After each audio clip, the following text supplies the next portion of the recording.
오늘 하나님께서 우리에게 주시는 말씀은 베드로전서 3장 7절 말씀입니다.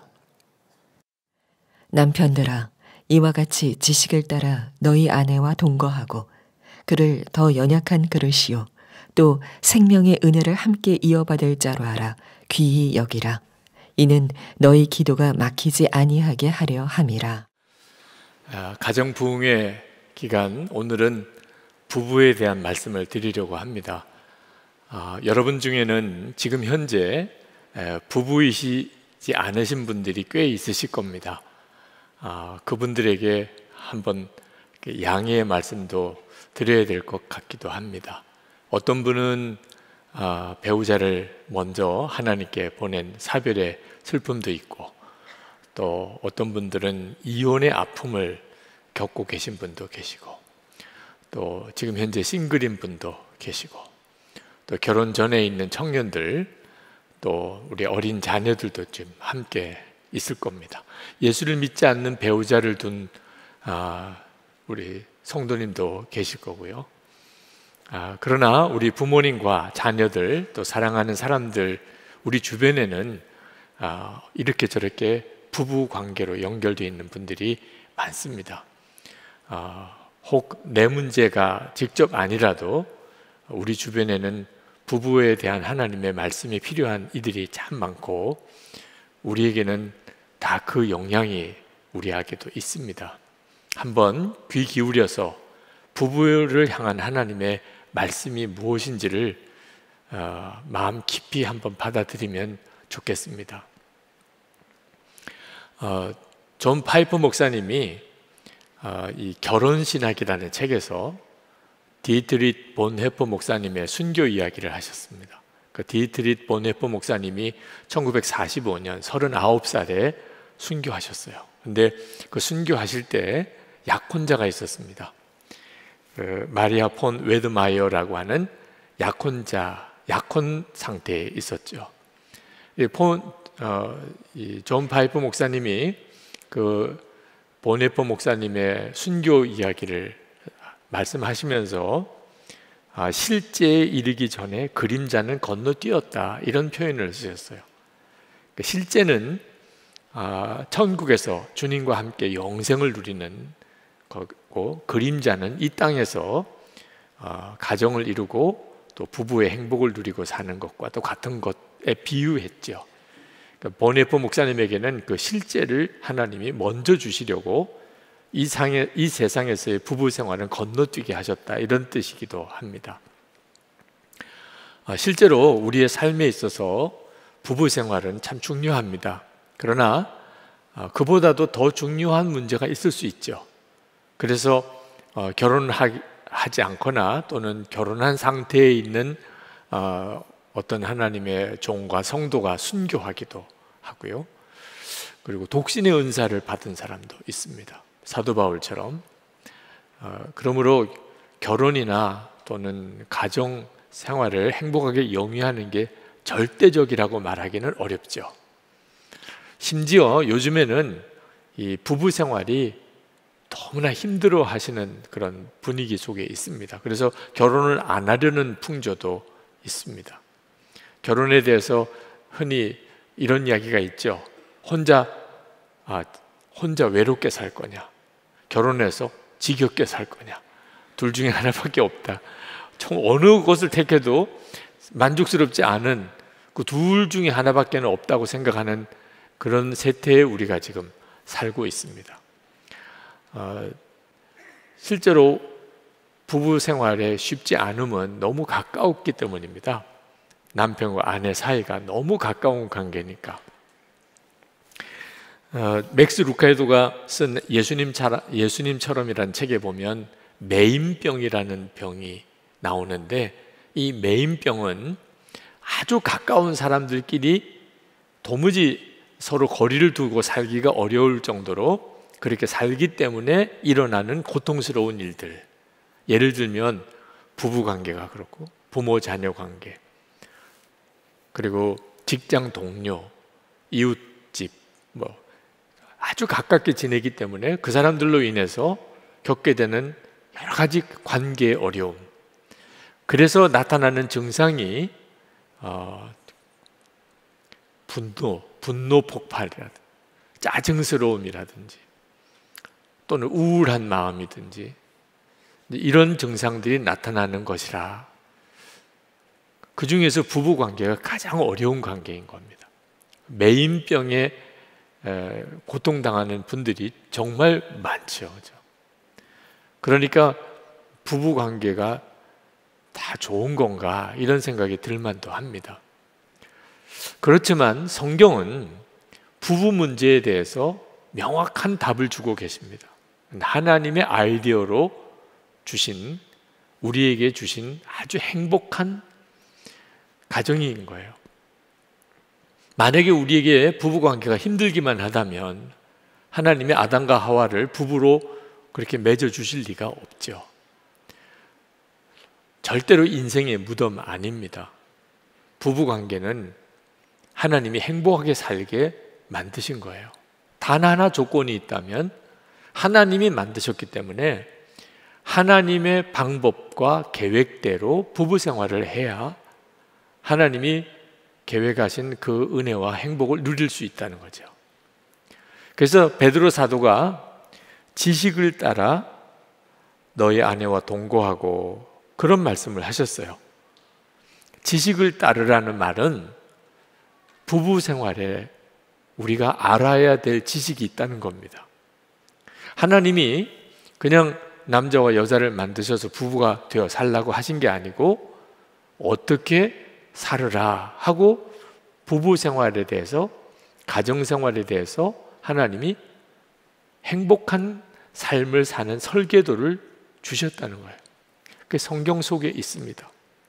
그러니까 우리가 하나님의 말씀대로 사는 것이 대단히 중요해요. 여러분에게 만약에 여러분의 부부관계는 행복하십니까?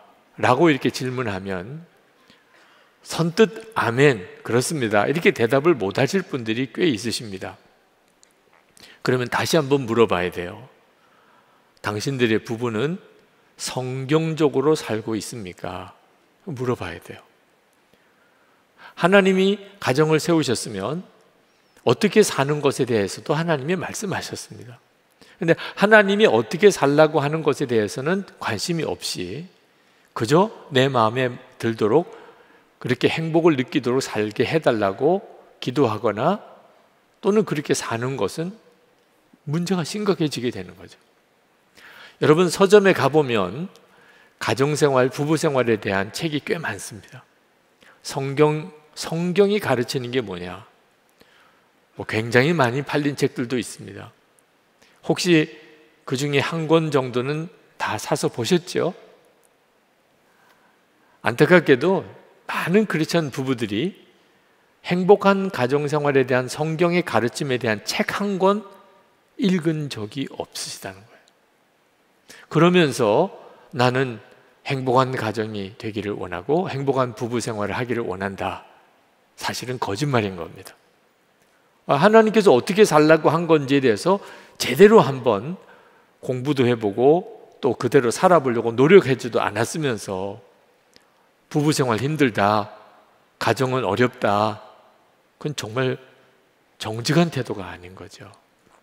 오늘 아주 짧은 주일 설교 시간이기 때문에 그 문제에 대해서 깊이 다 다루지 못하는 아쉬움이 있지만 가장 중요한 원리 하나는 오늘 여러분과 함께 나누고 싶은 것입니다. 하나님께서 정하신 부부 생활에 가장 중요하고도 가장 충격적인 원리가 있는데 그게 뭐냐면 부부는 한 몸이라는 거예요. 에베소서 5장 31절 말씀, 이러므로 사람이 부모를 떠나 그 아내와 합하여 그 둘이 한 육체가 될지니. 엄청난 말씀이에요. 남편과 아내 한 몸이다. 아마 여러분들도 이 말씀을 다 들으신 적이 있으실 거예요. 그래서 별로 충격을 안 받으시는 거죠.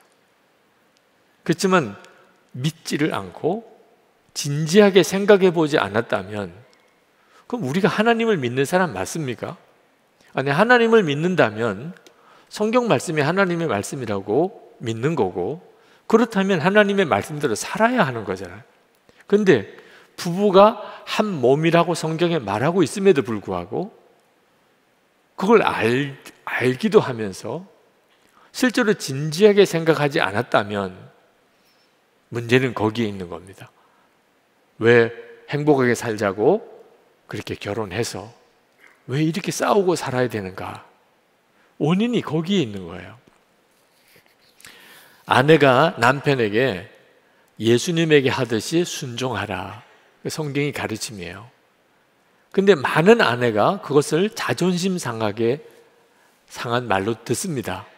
요즘 세상이 어떤 세상인데 여자가 남자에게 순종하라니 말도 안 돼. 그냥 그렇게 여기는 거예요. 남편은 아내를 예수님께서 사랑하신 것처럼 사랑하라. 남편들도 그냥 귓전으로 흘려 듣습니다. 어떻게 그렇게 살 수 있겠어? 여러분, 아내가 남편에게 순종하는 거, 남편이 아내를 사랑하라는 말씀은 우리에게 어려운 명령을 주신 게 아닙니다. 우리가 부부가 한 몸이니까 그래서 주신 말씀이에요. 여러분, 몸이 머리에 순종하는 것은 절대로 자존심 문제가 아닙니다. 건강한 거죠. 그렇지 않아요? 팔, 다리가 머리가 지시하는 대로 그렇게 움직이는 것은 건강한 거죠. 만약에 따로 논다면 심각한 문제죠. 아내와 남편이 한 몸이니까. 그러니까 머리인 남편에게 아내가 순종하라. 그 말은 아주 건강한 부부 생활을 위하여 주님이 주신 말씀인 거예요. 문제는 남편과 아내가 하나라고 아내가 믿느냐 하는 거죠. 남편에게는 예수님이 사랑한 것처럼 아내를 사랑하라고 그랬습니다. 예수님이 예수님이 우리를 어떻게 사랑하셨죠? 우리의 죄를 예수님이 대신 지시고 십자가에 죽으셨어요. 그렇게 아내를 사랑하라는 겁니다. 에베소서 5장 25절에 남편들아 아내 사랑하기를 그리스도께서 교회를 사랑하시고 위하여 자신을 주신 같이 하라. 자, 이 말씀은 아내가 뭘 잘못했거나 죄가 있으면 남편 책임이라는 겁니다. 그게 성경이 말하는 남편이 아내를 사랑한다는 거예요. 자, 그런데 많은 남편들이 도대체 어떻게 그럴 수 있느냐? 아내가 잘못한 걸 남편이 책임진다. 그 어떻게 그렇게 살 수 있느냐고 생각해요. 아예 안 된다고 접어버리는 거죠. 여러분, 딸이 있는데 그 딸이 어디 가서 뭘 잘못했어요. 그러면 아버지는 어떻게 할까요? 달려가서 그 딸을 뒤에 감추고 내가 이 아이의 아버지입니다. 내가 다 책임질 테니 이 아이에게는 아무 말 하지 마세요. 여러분, 이렇게 하는 일이 아버지로서 결심이 필요하고 노력이 필요하고 그런 겁니까? 여기 계신 아버지들 한번 대답해 보세요. 그냥 저절로 되잖아요. 딸이 잘못했어요. 그걸 아버지가 책임지는 게 뭘 도대체 힘들고 어려운 결단입니까? 딸에게도 그렇게 할 수 있다면 아내는 더 말할 것도 없죠. 뭐가 전제가 돼야 되냐면 아내와는 한 몸이다. 이걸 믿느냐 안 믿느냐가 문제인 거예요. 아내와는 나는 한 몸이다. 딸은 내 자식이지만 아내는 내 몸이다. 그럼 아내가 잘못했을 때 내가 그걸 책임지는 일이 당연한 거죠. 머리가 하는 역할이 뭡니까? 팔다리가 뭘 잘못하면 더 머리가 책임지는 거죠. 그게 머리라고 하는 뜻인 거죠.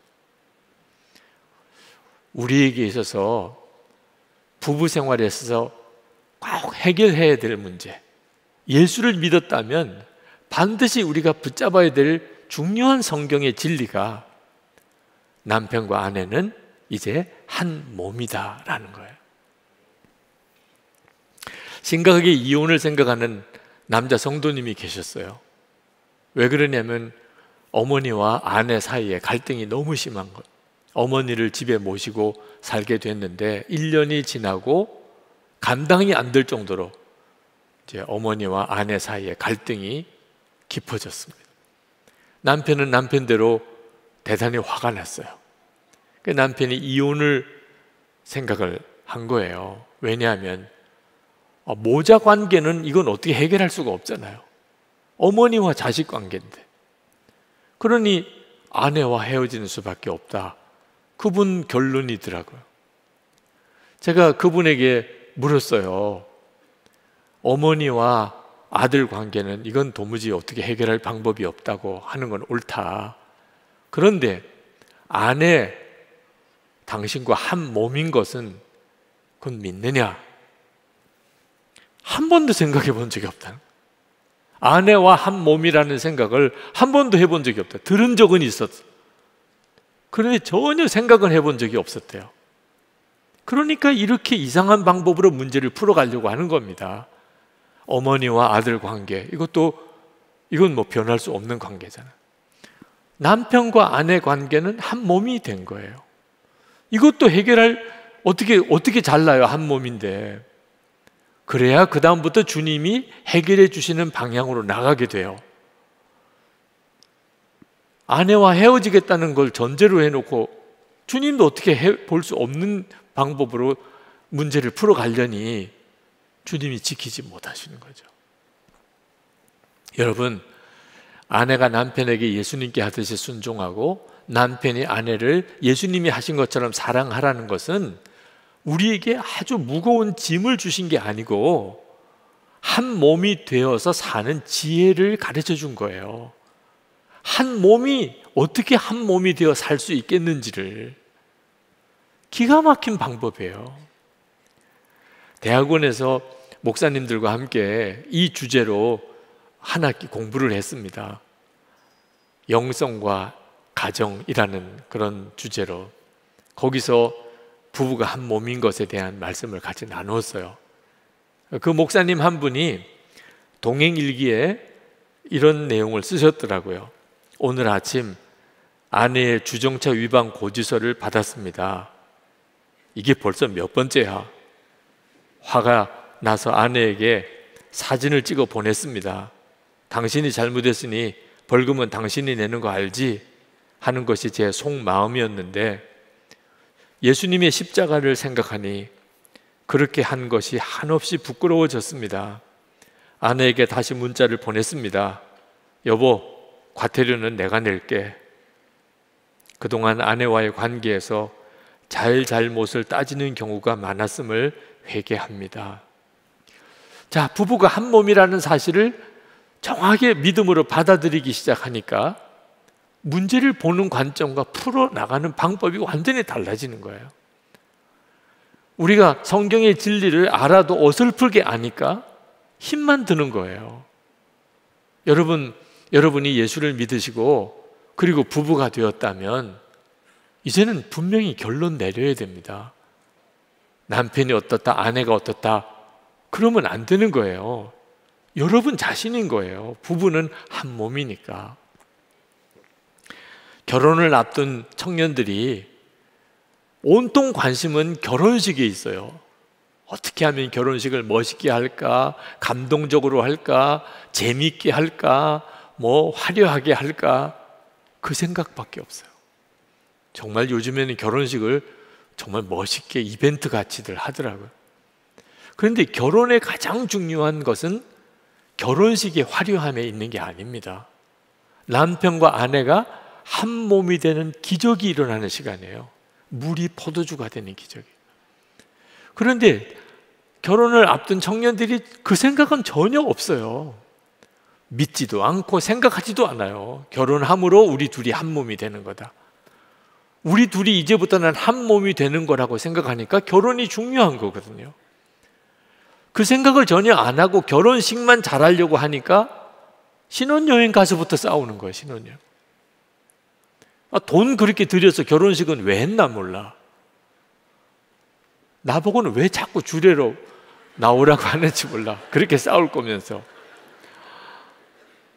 정말 무엇이 중요한지, 결혼한다는 거, 부부가 된다는 것에 가장 중요한 핵심이 무엇인지는 제대로 알고 결혼도 하고 그리고 부부 생활도 해야 하는 거죠. 베드로 사도가 부부 사이를 생명의 은혜를 함께 이어받을 자, 그렇게 배우자를 정의했어요.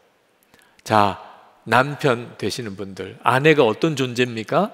생명의 은혜를 함께 이어받을 자. 아내에게 남편은 어떤 존재입니까? 생명의 은혜를 함께 이어받을 자. 이 생명의 은혜는 영생을 말하는 겁니다. 이 세상에서 부부가 됐을 뿐 아니라 영생을 함께 누릴 자. 그리고 이 생명의 은혜는 예수 그리스도를 상징해요. 예수 그리스도, 그분이 우리의 생명이시니까. 그러니까 예수 믿는 부부 사이에는 예수님이 그 부부 사이의 생명이 되셔서, 그래서 부부가 한 몸이 되는 겁니다. 그래서 베드로 사도가 남편에게 아내를 더 연약한 그릇이라고 생각하면서 귀히 여기라, 이렇게 말을 한 거예요. 이 귀히 여기라는 말은 이제는 예전처럼 그저 아내나 남편으로 보지 말고 그 안에 생명의 은혜가 있음을 알라는, 예수님을 보듯이 보라는 거예요. 남편으로 그저 아내로 보는 거하고 그 안에 생명의 은혜가 있음을 알고 예수님을 보듯이 바라보면 완전히 다르게 보입니다. 부부 관계의 구원이에요. 어떤 분이 그런 책을 쓰셨더라고요. 데이비드 배너라고 하는 분이 거룩한 사귐에 눈뜨다라는 책에 보니까, 이분이 어느 성도의 모임에 가서 부부 사이에 영적인 하나됨을 위해서 힘쓰라, 뭐 이런 제목의 말씀을 전했는데, 여성도 한 분이 막 엄청 화를 내더래요. 남편과 아내로서 이렇게 결혼해서 사는 것도 쉬운 일이 아닌데 여기에 영적으로 하나 되기를 힘쓰라고 죽으라는 겁니까 우리? 한번 이렇게 화를 막 내더래요. 아니, 남편과 아내로서 사는 것도 이렇게 힘든데 여기에 또 하나 더 영적으로 하나 되기를 위해서 힘쓰라. 잘 몰라서 그런 거예요. 힘들게 살게 하려고 주신 계명이 아닙니다. 부부가 한 몸이다. 와, 정말 죽겠네. 그렇게 주신 거 아니에요. 여기서도 살기가 이렇게 힘든데 이제 영생토록 같이 그런 뜻으로 주신 게 아닙니다. 우리 스스로의 노력으로 부부 문제를 해결하려고 하지 말라는 거예요. 되지도 않는 일이니까. 우리 주님이, 예수님께서 어떤 남편과 아내 사이든지 완전히 변화되게 하셔. 부부 관계를 완전히 구원해 주신다는 거예요. 우리 스스로 그 문제를 해결하려고 하지 말고 주님을 바라보라. 생명의 은혜를 함께 이어받을 자로 그렇게 믿고 여기면, 그러면 순종 절대 어려운 일 아니에요. 사랑 어려운 일 아닙니다. 내 몸인 걸. 아니, 몸에서 팔다리가 머리에 순종하는 게 뭐가 어렵습니까? 아내가 나와 한 몸인데 아내의 잘못이 내 잘못인 거죠. 그게 뭐가 어려워요? 한 몸이라고 믿지 않으니까 그게 말도 안 되는 교훈인 것처럼 느껴질 뿐인 겁니다. 부부 사이가 사실은 교회와 예수님과의 관계와 같은 거예요. 에베소서 5장 31절 32절에 보면, 그러므로 사람이 부모를 떠나 그의 아내와 합하여 그들이 한 육체가 될지니, 이렇게 말씀하시고는 그 32절에 가서는 이 비밀이 크도다. 나는 그리스도와 교회에 대하여 말하노라. 자, 여러분, 예수님과 교회가 한 몸이신 것은 믿으십니까? 당연하죠. 그죠? 그렇다면 남편과 아내도 한 몸이라는 겁니다. 하나님이 그렇게 만드신 거예요. 하나님이. 여러분, 예수님은 포도나무고 여러분은 가지고, 여러분은 예수님 안에, 예수님이 여러분 안에 계신 것을 믿습니까? 너무나 놀라운 은혜죠. 예수님과 우리는 한 몸이 되었어요. 우리에게 주어진 일은 믿느냐 안 믿느냐는 것만 다 남아 있습니다. 남편과 아내 사이도 똑같아요. 하나님이 이미 한 몸이 되게 해 주셨어요. 한 몸이 되도록 노력하는 거 아니에요.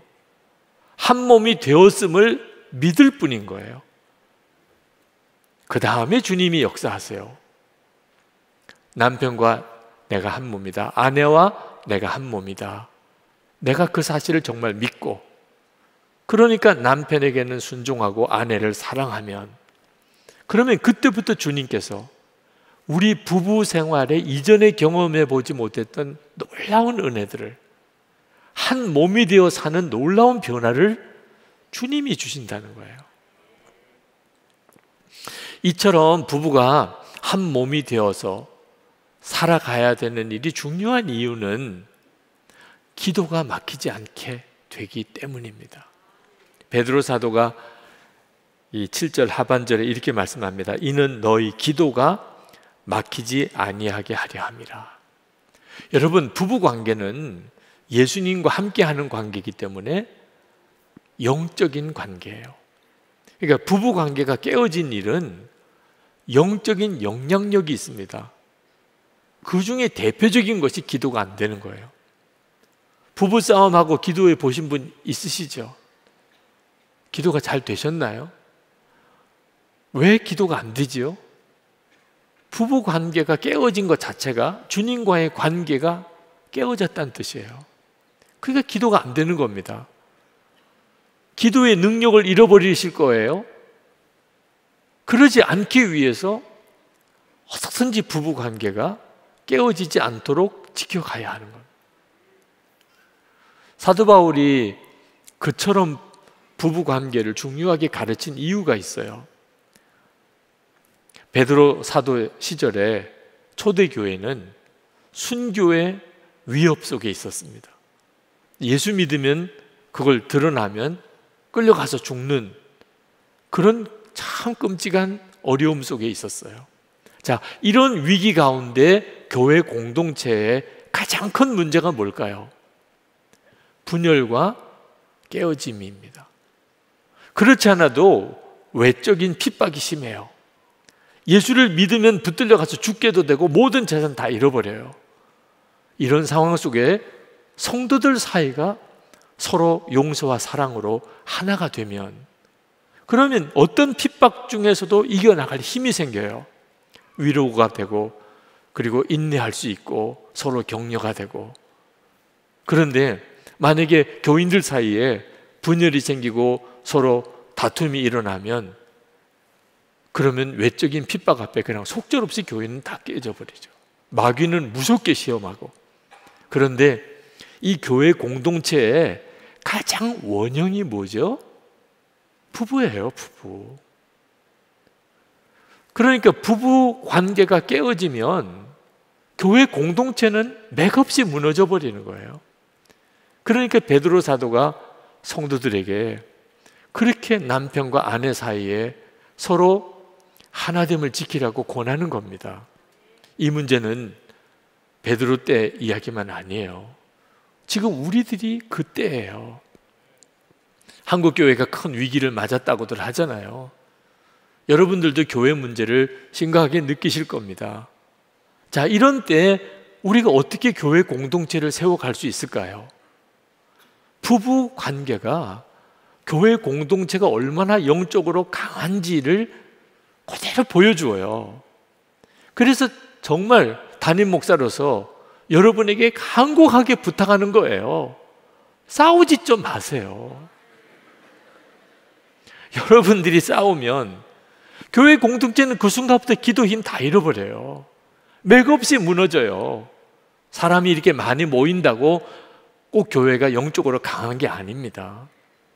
성도들의 가정 안에 부부 생활이 서로 정말 한 몸됨을 지키면서 기도의 힘을 부부가 가지고 있으면 그대로 교회는 영적으로 엄청난 힘을 가지게 돼요.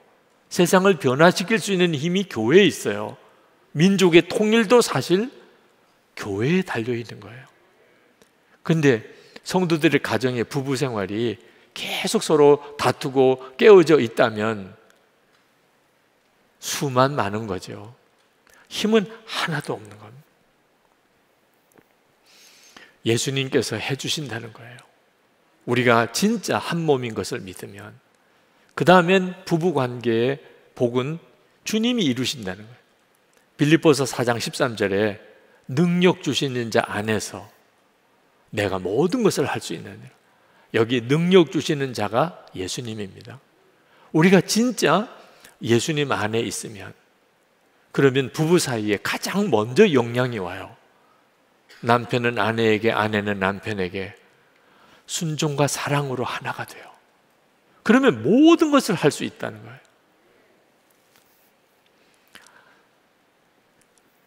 행복플러스 가정세미나 끝나고 어느 여자 집사님이 받은 은혜를 이렇게 고백을 하시더라고요. 강의를 들으면서 우리 부부관계가 말씀에 기초하지 못함을 알게 되었습니다.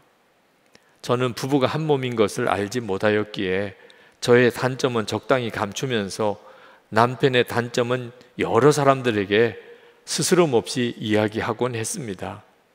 남편은 남편이었고 저는 저였기 때문입니다.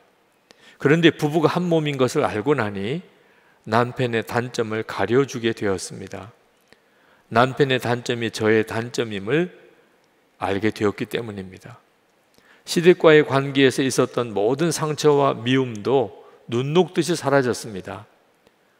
이제는 시댁이나 친정이 전혀 다름이 없어졌기 때문입니다.